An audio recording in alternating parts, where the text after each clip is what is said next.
అందరికీ నమస్తే. Welcome back to our channel. ఈ రోజు మనతో గెస్ట్ గా ఉన్నారు పొలిటికల్ అనలిస్ట్ శ్రీలీల గారు. మేడం నమస్తే అండి. మేడం, వైసీపీలో ఉన్న నాయకులందరి పైన కేసులు అవుతున్నాయి. జైలుకి వెళ్తున్నారు, రిమాండ్లకు వెళ్తున్నారు, అన్నీ అవుతున్నాయి. కానీ ఎక్కడో జోగి రమేష్ గారు ఫీల్ అయినట్టున్నారండి. అయ్యో, ఇంకా నేను బయటికి రాలేదే, నాపై న్యూస్ రాలేదే అని ఫీల్ అయినట్టున్నారు. సో రీసెంట్ గా వాళ్ళ కోడలు ఎవరైతే మేఘన ఉన్నారో ఆవిడ పోలీస్ స్టేషన్కి వెళ్ళి అర్ధరాత్రి, అది కూడా ఆవిడ పోలీస్ స్టేషన్కి వెళ్ళి ఆ కుటుంబం మీద కేసు పెట్టడం జరిగింది. ఆ కుటుంబంలో దాదాపు ఒక 11 మంది పైన కేసు పెట్టారు. అంటే పెళ్ళయి ఎన్నో రోజులు అవ్వలేదు అని చెప్తున్నారు బయట. సో అలాంటిది అంత కొత్త జంట అయ్యుండి ఆవిడ ఎందుకెళ్ళి కేసు పెట్టారంటారు? అది ఒకటి వరకట్నం వేధింపులు అని వినిపిస్తుంది. లేదంటే ఆవిడని హత్య చేయడానికి ప్రయత్నం చేశారు అన్నట్టు కూడా వినిపిస్తున్నాయి. అసలు ఎంత నిజం ఉందంటారు ఇందులో? అన్ని నిజాలే ఆ అమ్మాయి చెప్పినవన్నీ. ఎందుకంటే ఒక ఆడపిల్ల అర్ధరాత్రి బయటకు వచ్చి పోలీస్ స్టేషన్కి వెళ్ళి కంప్లైంట్ చేసింది అంటే, ఇప్పుడు ఒక కుటుంబం పొలిటికల్ గా ఉండి మంత్రిగా ఎమ్మెల్యేలుగా చేసి వాళ్ళకంటూ ఒక ఇమేజ్ బిల్డ్ అవుతుంది కదా, వాళ్ళకంటూ ఒక ప్రత్యేక గుర్తింపు ఉంటుంది, సొసైటీలో గౌరవం ఉండిద్ది. మరి అలాంటి వ్యక్తులు తప్పు చేస్తున్నారు అన్నప్పుడు నిజంగా చేశారా చేయలేదా అనేది ఆలోచించవచ్చు. కాకపోతే ఇక్కడ ఉన్న వ్యక్తులు ఎలాంటి వాళ్ళు, ఖచ్చితంగా చేసేస్తారు అని నమ్ముతారు. చేసే రకాలే కదా. ఇప్పుడు 400 కార్లు వేసుకుని వెళ్ళి చంద్రబాబు నాయుడు గారి ఇంటి మీద దొమ్మి చేయడానికి ప్రయత్నం చేస్తుంది జోగి రమేష్. మొలకల చెరువులో నువ్వు అద్దేపల్లి జనార్దన్ రావు పెట్టి అక్కడ నేను నీకు చెప్తాను కరెక్ట్ గా, ఆ టైంకి నువ్వు అక్కడి నుంచి జంప్ అయిపో, అది కూటమి ప్రభుత్వం మీద తోసేద్దాం, చంద్రబాబు నాయుడు దొంగ మద్యం తయారు చేపిస్తున్నాడు వాళ్ళ స్క్రిప్ట్. ఆ రోజున ఎవరైతే ఈ వైఎస్ఆర్ తెలుగుదేశం పార్టీకి సంబంధించి వ్యక్తి ఉన్నాడో, ఆ జైరామ్ రెడ్డి సంపర్సన్ ఒక వ్యక్తి అక్కడ, మరి ఆయన్ను కూడా దీంట్లో ఇన్వాల్వ్ చేసి ఆయన కూడా పార్టీ నుంచి సస్పెండ్ చేయడం జరిగింది తెలిసిన వెంటనే. అంటే వీళ్ళ ప్లాన్ అనమాట ఏంటి, ప్రీ ప్లాన్డ్ గా ఫస్ట్ దీంట్లో టీడీపీ వాళ్ళని దీంట్లో పెట్టేసి తర్వాత అద్దేపల్లి జనార్దన్ రావుని తీసుకొచ్చి ఎన్ని రోజులు మద్యం తయారు చేయాలి, ఎలా తయారు చేయాలి, ఎక్కడ పంపిణీ చేయాలి, దాని ద్వారా దీంట్లో ఎవరి పాత్ర ఉందని చెప్పి చూపించే ప్రయత్నం చేయాలనుకున్నారో అది బెడిసి కొట్టింది. దానికంటే ముందే వీళ్ళు దొరికిపోయారు దొంగలు. వాళ్ళు అనుకున్న టైం కంటే మనం సినిమాలో చూస్తున్నట్లుగా ట్విస్ట్ అనమాట. ఇప్పుడు ఒకటి అనుకుంటారు వీళ్ళు హీరోని ఏదో చేద్దామని చెప్పేసి, ముందుగానే వీళ్ళే మరి దాంట్లో దొరికిపోతారు. అలాగా ఈ జోగి రమేష్ విషయంలో కూడా జరిగింది. అంతకంటే పెద్ద ట్విస్ట్ ఏంటంటే, ఇంట్లో నీ ఇంటి కోడలే స్వయంగా బయటకు వచ్చి మీ మీద ఒకరు కాదు ఇద్దరు కాదు 11 మంది మీద గృహహింస చట్టం కింద కేసు పెట్టింది. నిజంగా పాపం జగన్మోహన్ రెడ్డి ఏదో యాత్ర చేస్తానంటున్నాడు, పాదయాత్ర మరి పొర్లు దండాల యాత్ర, ఈసారి జైలు యాత్ర చేయాలి. ఈ జైళ్ళు ఎవరెవరు జైల్లో ఉన్నారు వీళ్ళందరినీ ములాఖత్తుకి పరామర్శించుకుంటూ నేనున్నానని చెప్పి చెప్పుకుంటూ తిరగాలి. లేకపోతే రేపు ప్రజల్లోకి ఒకవేళ నువ్వు ఈ జైలు యాత్ర చేసుకుంటా కూడా జనాన్ని కూడా కలుపుకొని తీసుకెళ్తున్నా అని చెప్పి అనుకున్నావా, జనం దగ్గరకు వెళ్ళి నువ్వేమడుగుతావు? జనమే నిన్ను ఈ రోజున అడుగుతారు, సరే ఈ రోజున జైల్లో ఎంతమంది వెళ్ళారు, ఏ కేసుల మీద ఉన్నారు, ఎందుకున్నారు చెప్పు జగన్మోహన్ రెడ్డి గారు, నువ్వు చెప్పింది కరెక్ట్ అని మాకు అనిపిస్తే నీకు ఓటేస్తామని అడుగుతారు. చెప్పే ధైర్యం జగన్మోహన్ రెడ్డికి ఉందా? నిరూపించగలుగుతాడా? ఈ రోజున ఈ కేసులన్నీ కూడా ఎలా వచ్చినాయి? ఈ తమ్మినేని సీతారాం మీద ప్రభుత్వం పెట్టిందా కేసు, సిదిరి అప్పలరాజు మీద ప్రభుత్వం పెట్టిందా కేసు, జోగి రమేష్ మీద ప్రభుత్వం పెట్టిందా కేసు, లేకపోతే మొన్నటి వరకు పోలీసులతో ఆర్గ్యుమెంట్ చేసిన అమ్మటి రాంబాబు మీద పోలీస్ కేసు పెట్టిందా, ఆ ప్రభుత్వం పెట్టిందా? పెట్టలేదు కదా. మీరు తప్పు చేసి ఆ తప్పుని దొరికిపోయి మీరు నిందితులుగా పోలీసులకి దొరికారు. ఎవరు కేసు పెట్టారు, ఎందుకు పెట్టారు, ఏ సెక్షన్ కింద పెట్టారు, మరి ఏ విధంగా మీకు రిమాండ్ విధించారు, ఎన్ని రోజులు జైల్లో ఉన్నారు, ఎన్ని సంవత్సరాల జైలు శిక్ష పడిద్ది, ఇవన్నీ ఉంటాయి. తర్వాత ఏ పూచీకత్తు మీద బయటకు వస్తారు. ఈ రోజున సిదిరి అప్పలరాజు రేపో మాపో ఇదిగో ఇన్ని లక్షల రూపాయల పూచీకత్తు, ఒక మనిషి ఇద్దరు మనుషులు దానికి సంతకాలు పెట్టేసి బయటకు వదులుతారు. కానీ ఈ రోజున ఆవిడ అడుగుతున్నే మా ఆయన్ని ఎందుకు అరెస్ట్ చేశారని చెప్పేసి, సిదిరి అప్పలరాజు భార్య. మరి దానయ్య వస్తాడా తిరిగి? వాళ్ళకి దానయ్య తిరిగి రాడు కదా. ఆ భార్య బిడ్డలు తల్లి వాళ్ళకి దానయ్య తిరిగి రాడు కదా. నీ భర్త వస్తాడు జైలు నుంచి. నువ్వు అంత ఏడ్చేసి అంత గందరగోళం చేసేసి ప్రజాస్వామ్యం ఎక్కడా నీ రోజు అడగాల్సింది ఎవరు? దానయ్య భార్య అడగాలి. అమ్మాయి నోట్లోంచి మాటే రాట్ల పాపం. ఆ అమ్మాయి మాట్లాడే మనిషే కాదు, ఆ అమ్మాయికి అసలు లోక జ్ఞానం లేని పిల్ల.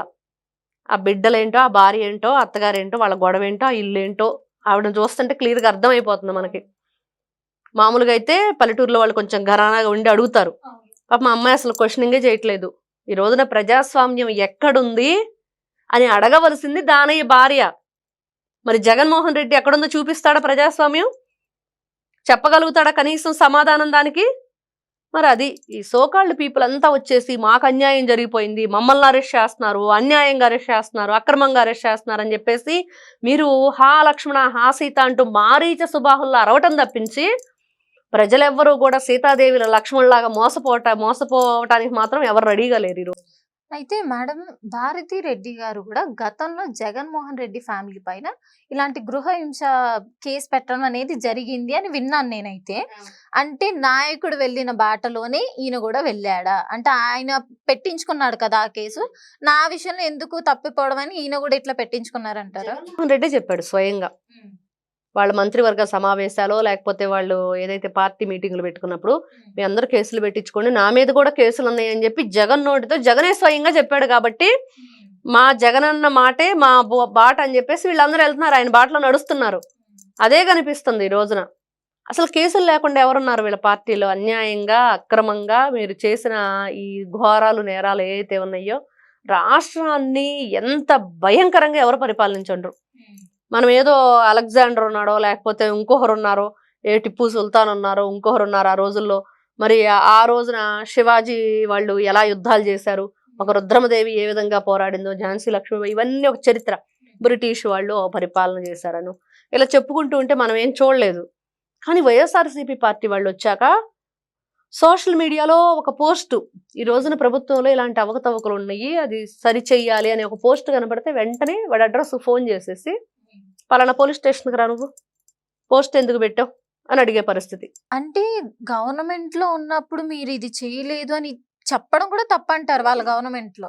జగన్మోహన్ రెడ్డి అదే చేశాడు. ఇప్పుడు డాక్టర్ సుధాకర్ ఏం అడిగాడమ్మా? మాస్క్లే కదా. మరి ఎంత చిత్రహింసలు పెట్టారు.